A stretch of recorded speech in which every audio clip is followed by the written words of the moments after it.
University. My responsibility was project leader or the senior project engineer. We began to work on the design of a microchip that, when it was completed, was 0.75 millimeters in diameter, 7 millimeters long. It was the size of 1/4 of a grain of rice. Again, I want to say that I was not a Christian and there were no Christians there. They said they wanted this to have a power source and be able to emit a signal. And they told us they wanted us to use lithium as a battery source. Lithium's used in watch batteries, it's used in heart pacemaker batteries, it's used in a lot of places. I designed into this microchip a little charging circuit that would charge that battery.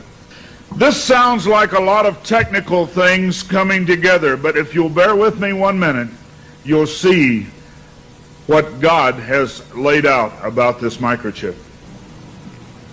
When we discovered that we needed to be able to charge that battery, I needed a temperature change, a change in temperature, to cause current to flow through that little charging circuit that would charge the battery. So we began to investigate and find out where in the body does the temperature change the most rapidly. We spent over $1 million in taxpayer money, and when the results came back, there was a lot of information. We divided it up amongst 3 teams and then came back together with that information. It was determined that there were 2 places in the body that were ideal for the microchip. One was just below the hairline on the forehead. Every mother checks their child's temperature right here. So we could have paid the mothers $1 million and saved I never saw a mother check their child's temperature on their ankle. Always right here. The other place was the hand, the right hand preferred, because most people are right-handed. This didn't bother me, and it didn't bother anybody else on the team. The hand seemed a good place. Nobody wanted it here.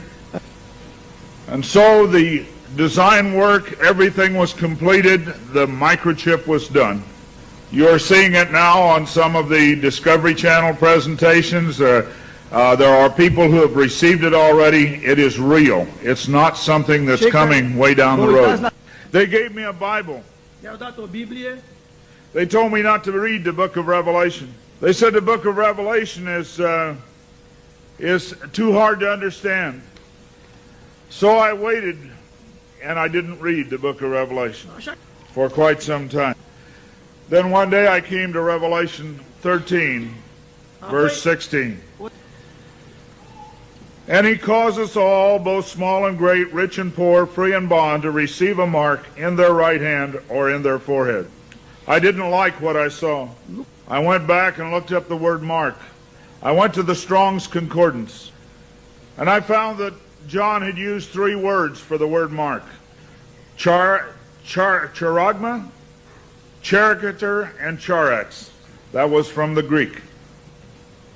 I looked at those words. They talked about a scratch or an etching. They talked about a lot of things. And I said, God, this isn't it. We didn't do it. He said, go to the word for 666. The word is chixastigma. In the Greek, it says to go to 4742 as a cross. The last half of the word chixastigma. And when I looked at what it says stizo, i.e. to stick, to prick, a mark incised or punched into for recognition of ownership. I thought about the little injection tool. The end of it is called an incisor. I began to weep and I began to cry, and I said, oh God, what have we done? I couldn't believe that this lined up with what we had developed. And I began to run from God. I didn't run away from the church, I ran into the church. I tried to do as many things as I could to atone for this. But I want to tell you something, as God is my witness here tonight, this got in the way. Money got in the way. I had beautiful homes overlooking the lake. I had all the things that I wanted. And I ran because of the money. My ability to go and get $250,000 in research money took me away from telling the message. I ran for many years. What I want to tell you is that this is real. The microchip implant is real. Credit cards are failing. They can be counterfeited. The new smart card can be counterfeited. They can be stolen. They can be lost. All kinds of things can happen to a card. But you cannot lose your hand. Very quickly they're going to move to this being in the hand. And I tell you, as a Christian, you cannot take this. No matter what anybody says, God's Word says you cannot take it. No matter what they try to talk you into, God's Word says don't take it. In Revelation 14, verse 9, and the third angel followed them, saying with a loud voice, if any man worship the beast in his image, and receive his mark in his forehead or in his hand, the same shall drink of the wine of the wrath of God, which is poured out without mixture into the cup of his indignation, and he shall be tormented with fire and brimstone in the presence of the holy angels and in the presence of the Lamb. And the smoke of their torment ascendeth up forever and ever, and they have no rest day nor night, who worship the beast in his image, and whosoever receiveth the mark of his name.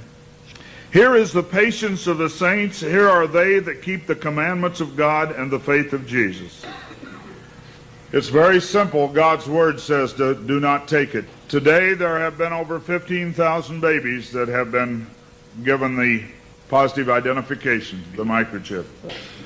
Many companies are using the microchip as identification in their top-level employees. The Immigration Naturalization Service has a better passport, the human hand. So many of these things are all around us. We talk about the signs of the New World Order. God has spelled out in His Word just exactly what's going on today in the New World Order. Satan desires to have a one-world government. From the time he fell, he said, I want a one-world government. He wants to replace God. And so we see a government put together by men, a one-world government. The signs of the times are all around us.